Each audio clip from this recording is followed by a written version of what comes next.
Hi, folks. Welcome to another episode of Film Study. This is Ken McKusick, and we have a special episode for you today. It's a short, and we're going to talk about the possibility of having a retractable roof, I should say, on a dome stadium here in Baltimore. Joining me to do that is David Patrick. David, how you doing? I'm doing great, Ken. Thanks for having me. Appreciate it. Always like these kind of off-ball topics. A lot of ones we've had recently, it seemed, with all the new tax laws and other potential financial changes that may accrue from that. But what's your theory here? You came to me, you said, boy, wouldn't it be great if Baltimore had a retractable roof? You know, this comes from watching games, and my wife is really nice and watches them with me, and she's become a Ravens fan. And I feel like there are several times during the season we're watching a game and Lamar's doing something amazing and he slips. And it's like, he's the best athlete I've ever seen move around. Maybe he needs new cleats. And more I watch it, it's just he's so explosive and he's slipping, and he's from Florida. And I was just like, can we just get this guy a nice surface? Like, why are we bringing in this variance element of him slipping around in bad weather? And then I just started thinking more and more about it. And, you know, the Ravens used to be this bully defense that I grew up loving. And now we're this explosive offense where Lamar and most of the offensive players on an even field, no variance in field work, I think they're going to win. You know, I think every single skill position player, like, I'd rather them have good footing. And there's a quote that always stuck out to me with Tom Brady. And he used to say, I love bad weather. It's not for the defense, it's for the offense, because I know where the ball's going.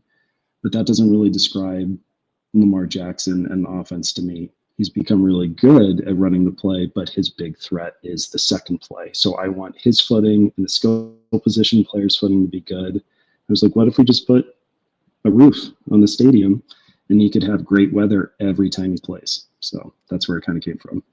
Okay, so obviously it's expensive. They have talked about putting a roof on M&T before. Adding a roof to an existing stadium is very expensive. You know, the most of the time, and it's certainly the case, I'm certain in terms of M&T, they don't consider the possibility of adding a roof after the fact. They could, but I don't believe they did it in this case. So building something after the fact is going to be prohibitively expensive to try and build something that works structurally. So if we're talking about a new stadium, there's a host of practical reasons why that'd be very difficult. But I have to start by asking, does it really make sense if it's going to take 10 years to get this stadium put in place? We're talking about 2035, maybe even 2037 or whatever, when the Ravens lease runs out next. Does it make sense? Because the Ravens more than likely will not have Lamar Jackson at that point. I mean, honestly, if the only way of getting a roof on top of the players is a new stadium and it'll take that long, I think Lamar's window of winning and playing well is probably 10 years, because, you know, he's going to diminish. But if he keeps getting better and better as a thrower, he's got a long timetable. But I think the only way, like, my idea really doesn't work unless it's Bisciotti will put in the hundreds of millions of dollars to put a roof on there. Okay. And to do so, he might have to do it with the current stadium somehow, or he might have to build a new one, which would be probably now cost approximately Steve Bisciotti's net worth. Steve Bisciotti's the richest man in Maryland, and a new stadium might cost upwards of $5 billion, and I think he has about $6 billion and change. So obviously he's not going to be able to cash out every little bit of his equity. He'd have to borrow some money to get it done, but it seems a little unlikely. Let's put it that way. Maybe the state of Maryland could chip in a little bit. Maybe he could stop doing upgrades on the castle and doing additions every time. Maybe he doesn't do all the new installs in the stadium every year for a couple of seasons to say, hey, we're going to maximize the next 10 years of this window and try and have multiple championships. Because right now, and all we really had is, and I love it, but 2000, got to break the team down, window's gone. 2012, break it down. And it's like Lamar might give us 10 years of a window. So I'm for it. I'll pay some taxes for it. Okay. That's nice. You're actually living in Minnesota currently. I just want to put Devil's in the details, Ken. That's true. Yeah. I am living in Minnesota, but I have family there, and I will pay their taxes for it. So That I promise. this is a general problem with the state of Maryland right now with the current turmoil in government or whatnot. Is there's potentially Maryland will not have the wealth it has had and enjoyed for a long time as a state, and this is a big potential loss for the Ravens. Among others, it's certainly a loss for a bunch of federal workers who had jobs and now don't. So, but let's maybe approach this from a slightly different angle. Please. The Cleveland Browns are building a retractable dome, or they want to, not in Cleveland again, but they're moving the stadium to Brook Park, which is an absolutely awful former porno district. It's like if the block expanded over a much larger area. It's a dump. And you see who gets off at the Brook Park station, by the way. It's not a bunch of people you'd hang out with. Let's put it that way. There's some scary folks. So anyway, I assume Haslam's plan is to rip the place down as much as he can get his hands on and build a new city around this retractable dome. And Brook Park's probably very happy with that arrangement. I know the city of Cleveland doesn't want to, or did not want to initially at least, allow the Browns to move outside the city because that was part of the 1999 rebirth of the Browns as a promise they would not leave again. But anyway, their reasons for building a retractable dome always seemed a little lame to me. They enjoyed a situation where they had a home field advantage with weather, I would say. They certainly used it against some teams, not necessarily the Ravens, but against some teams. And I think their greater reason for wanting to move out of Cleveland is basically that Haslam wants to follow the Braves model and build a much larger mixed use community that's around that stadium. Yeah, I don't know if that would work for Baltimore. My hunch is that they probably have to go into the county somewhere. Definitely have to stay away from the Redskins facility as well. So maybe they'd have to go to the burbs somewhere. Well, the Redskins are moving back to DC. So are they? So that big empty building in Landover is probably going to get the end it deserves. I would think they would tear it down. I don't know for sure, but it's there's no way the Ravens would move there. Why not? Well, first of all, if you want to try and inconvenience your current fan base in about as much of a way as you possibly can, just try and sell that to Ravens fans. Like, we're going to move into the Redskins stadium. The second part is that building is terrible. I mean, M&T Bank is one of the nicest facilities of all. The stadium in Landover is regularly voted 32nd out of 32 stadiums in terms of the horrible sight lines and a lot of the other problems it has. So. I was thinking if it was a tear down and you needed a place, it's like, okay, you could do it there. It's already. Yeah, it has there are other issues with it too. It's out in the middle of nowhere. You have to take a train and a bus to get there. You might even have to take a train bus, but you have to take a train and a bus to get there. So it's kind of like being in the Meadowlands. It's if you're in New York City, I mean, it's an all day event to go to and from a ball game. And I don't think Baltimore fans want that. I think they want the ease of access and egress that they have in downtown Baltimore. I speak for myself anyway. Yeah. I guess if I can look at it a different way, it sounds like I don't know all the ins and outs of actually building a stadium. Sounds like it might not be practical. It would have to really, really mean something. So maybe if we go back, and I can ask your opinion, Ken, do you think that Lamar and the offense could benefit from better surfaces? Do you think it would be a competitive advantage for the structure of the team now? Because I feel like this team goes as far as Lamar and the offense goes. That's my read of it. So I think there would be something to be said that Lamar might be more effective indoors during the playoffs, is that weather has played some small role. Now, if you look at what has happened, the two losses in Buffalo, the first one, I think there was weather-related components to it. The second one, I don't. I think they outplayed the Bills very significantly, and they couldn't stop tripping over their own feet with the turnovers, and that was pretty much how the game was lost. They otherwise just effectively rolled over the Bills in that game offensively. If you look at the other games he's played, he's beaten the Texans once very one-sidedly. He's beaten the Steelers once very one-sidedly. He beat the Titans with a nice comeback win that was moderately cold. I'm trying to remember what the weather was like at that game. It was like pretty warm though. Like it wasn't like a frigid day. So you're saying it might have been like 40 or 44 or something like that. Yeah. Sounds like it could be true. It's the middle of COVID. It's an empty stadium. I'm trying to remember what it felt like that day. I really don't, but it's worth looking up. Yeah. And then their other losses, they lost against the Chargers and they lost against the Tennessee when it was a very nice temperature day, but a little bit windy. It's hard for me to blame the weather entirely for everything that's happened in the postseason to Lamar and the Ravens as a whole. Oh, I agree. And I'm not trying to throw that shade on them. I mean, I watched the second half of last year's playoff loss, and Lamar did everything he needed to do to win the game. But it's more that we have the best roster.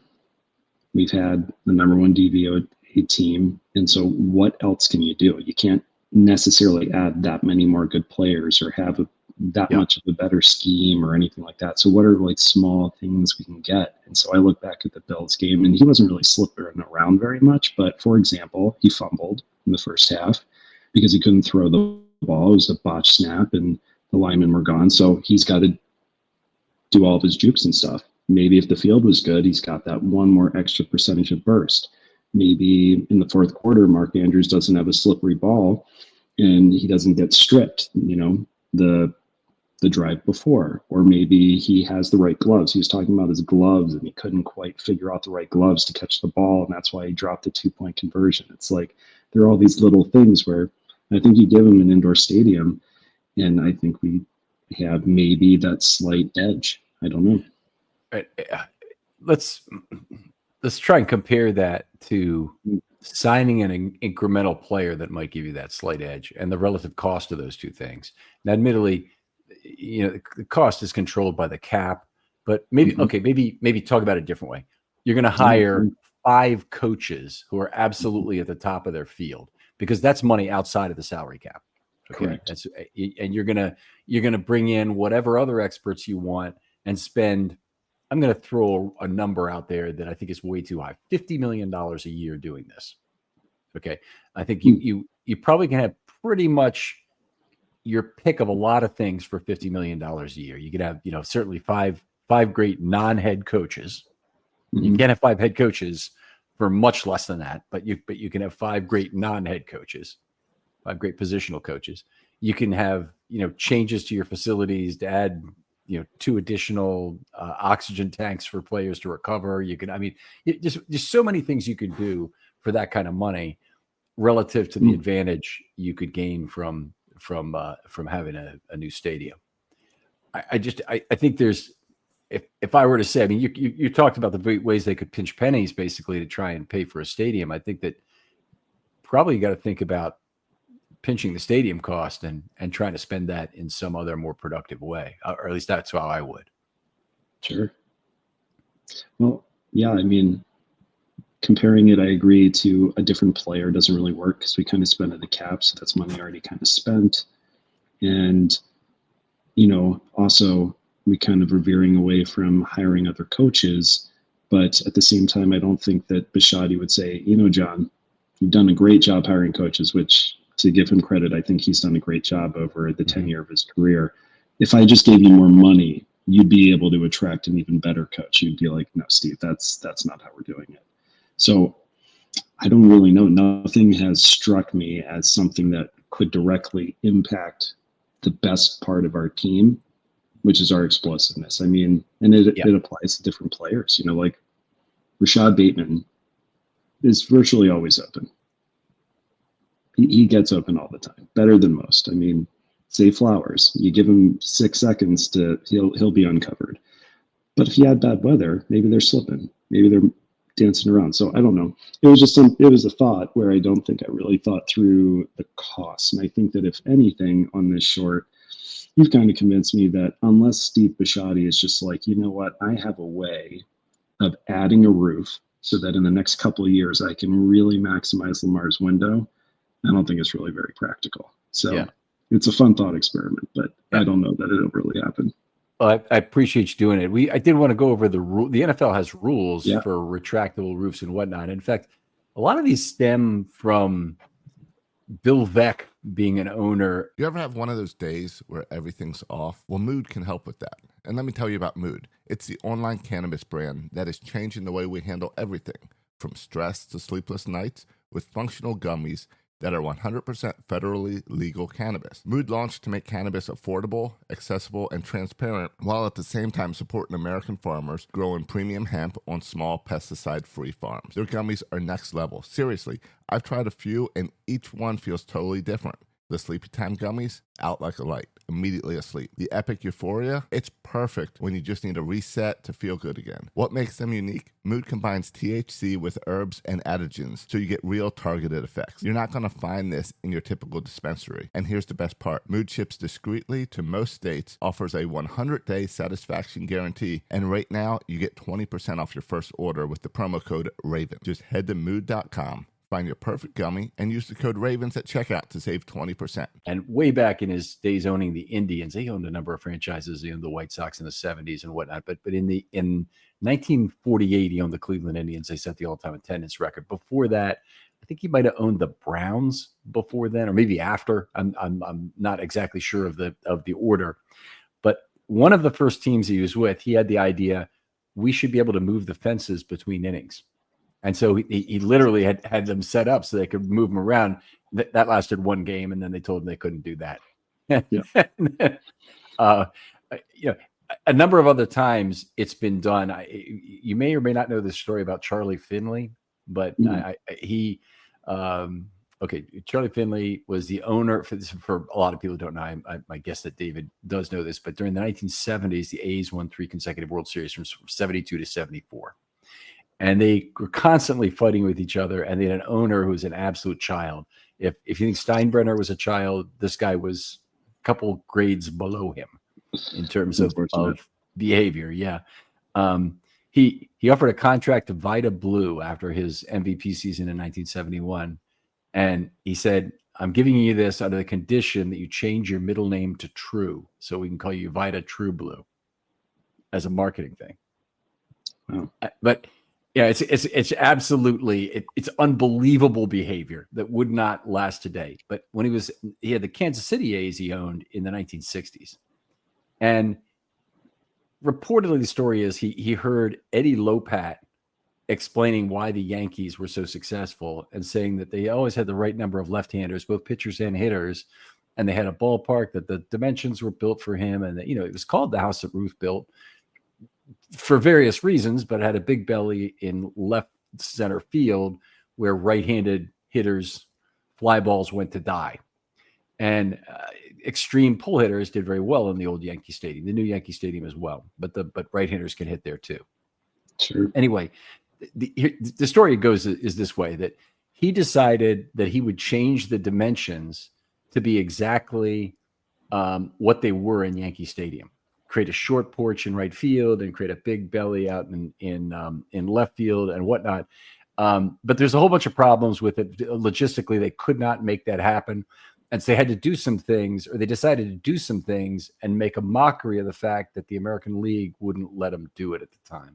And one of them was to draw a line where the Yankee Stadium wall would have been and around on the field. And then every time a ball was hit behind the line but in front of the stands, the announcer was supposed to say, that ball would have been a home run in Yankee Stadium. Oh my God. That's the kind of things that why would you ever do that? And the way Bill James tells the story, which is very funny, is that the Minnesota Twins became the first team in Major League, or second team in Major League history, to had 4 consecutive home runs. 4 consecutive hitters hit home runs in a game, and I think the year was 1964. And a fifth home run would have been hit in the inning, but it was behind the line and in front of the fence. And Earl Batty, I think, might have hit it. And the announcer dutifully intoned, "That ball would have been a home run in Yankee Stadium." And the practice was discontinued the next day. Gotcha. So for those of you who don't know the history of Charlie Finley, it's worth looking up the Wikipedia of him just to see some of the infantile crap he tried. There was an innovation in there that was actually kind of interesting. He talked about playing with an orange baseball at night as being a change because it was more visible, supposedly. And there's probably some truth to it. But most of his stuff was it was hardcore AAA minor league yokelism that I'll call it.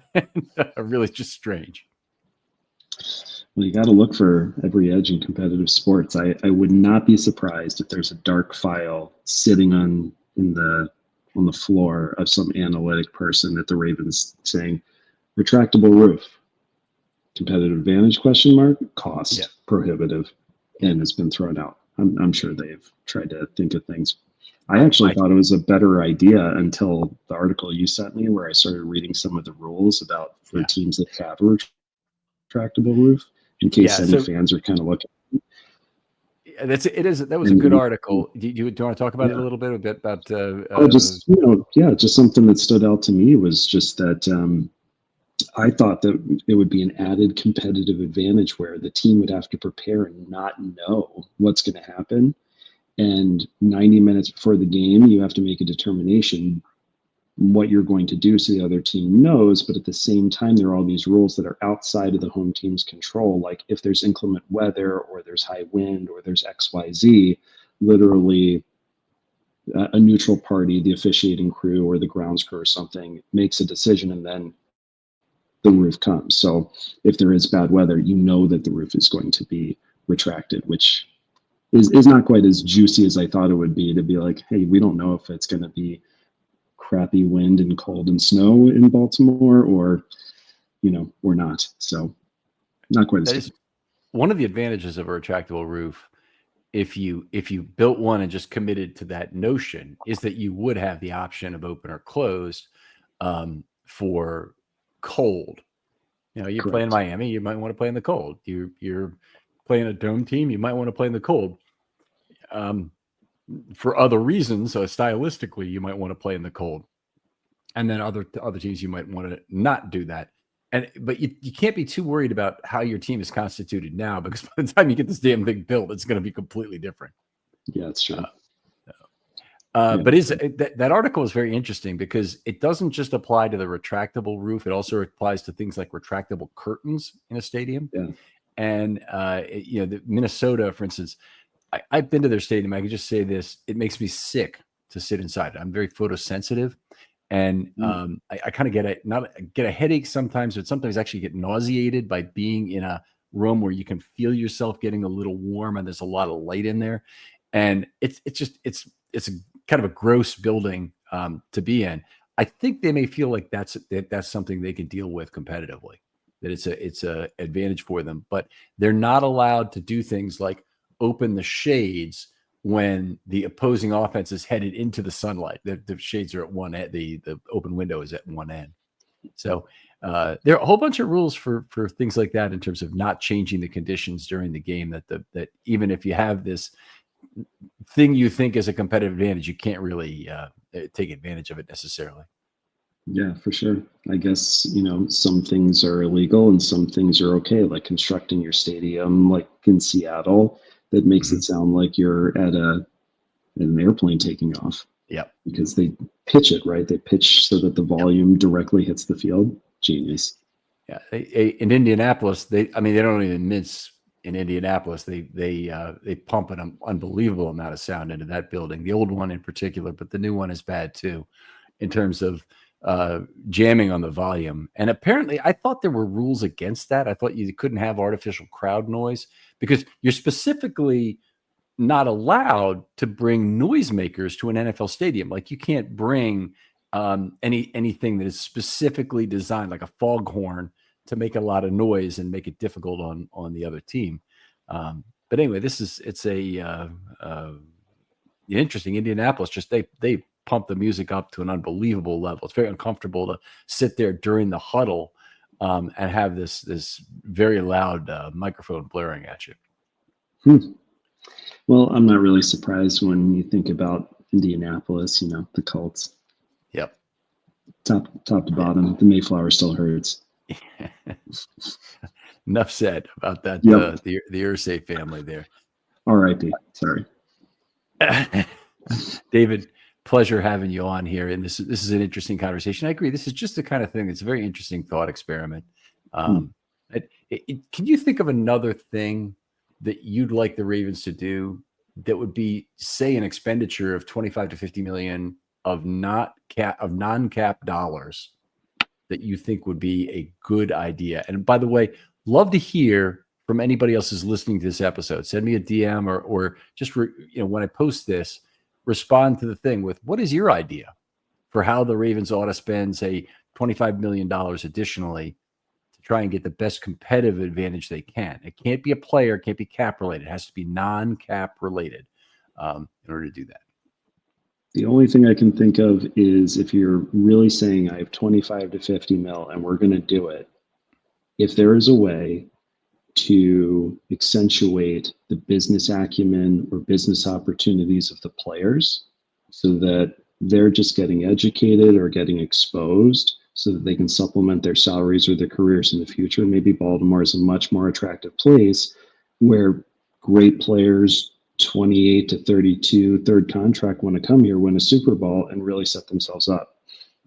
Okay, that's an idea. So this would be some way you would leverage their own endorsement value, or you're trying to get them work after football because they want to work, say, in finance for T. Rowe Price, so they want to work wherever.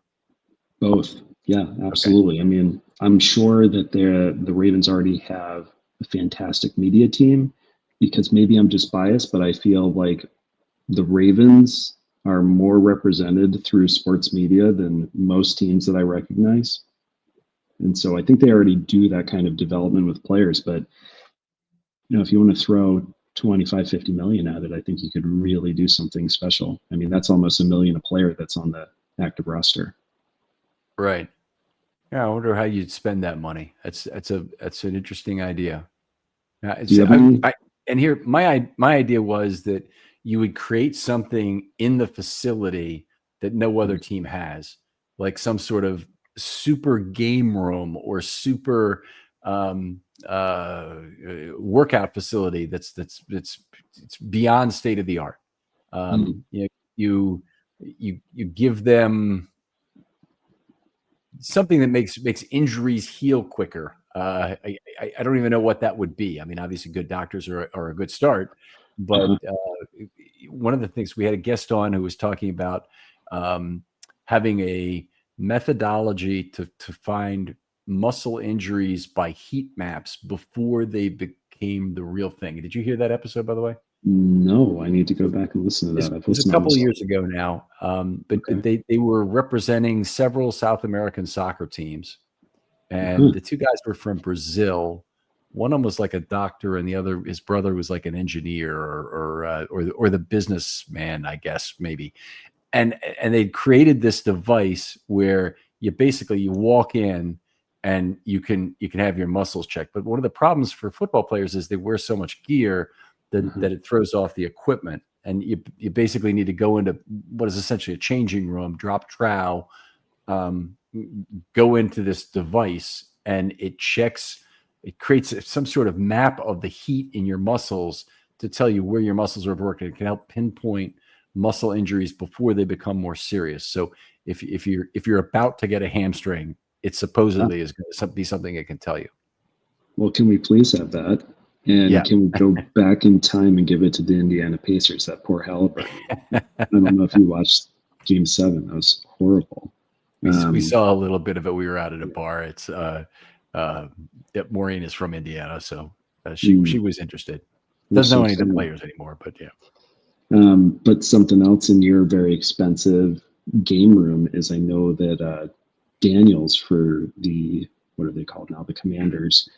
He does VR training, Mm-hmm. So they have have you seen that? He has like a fancy VR system where he actually immerses himself onto the field and then takes live reps that way.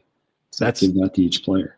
Yeah, that'd be great. Yeah, I've heard the Orioles have some live batting practice machine that can throw. It's not a one type of pitch only kind of a jugs gun machine. It can throw various pitches, much harder to hit off of, doesn't always throw strikes intentionally. It's trying to mimic what a pitcher actually does. It'd be interesting if you could get that kind of thing for a receiver where it wasn't really a jugs gun, but you work in a pit or something and the ball might be anywhere relative to your frame. And part of it is you're trying to go get the football kind of thing. Yeah, that'd be real cool. Yeah. It'd be a neat thing. Anyway, I would love all those kind of things, those kind of inventions. I'm sure, first of all, that thing doesn't even really sound that expensive. The last thing I mentioned, VR training, maybe not, depending on how sophisticated it is, could be expensive. But that's a good idea. That really is. I want the heat maps, Ken. You convinced me. I'll dig up the old episode. I'll link it for you. It's very interesting what the guy had to say about it. So anyway, David, really appreciate having you on. Tell folks where they can talk football with you if they want online. Respectfully, I try and keep my anonymity. And so if you run into me at the stadium once a year when I come by, happy to talk football with you then. All right. Outstanding. Other folks out there, if you'd like to be on a film study short, hit me up. Just this kind of topic is fantastic. It doesn't have to be completely thought out, by the way. If you have 3 bullet points, 4 bullet points, and you want to just make a good discussion about it, this is always an interesting thought experiment to be had. And I'd love to talk football with you. David, thanks again for coming on. Thanks, Ken. We'll talk to you next time on Film Study.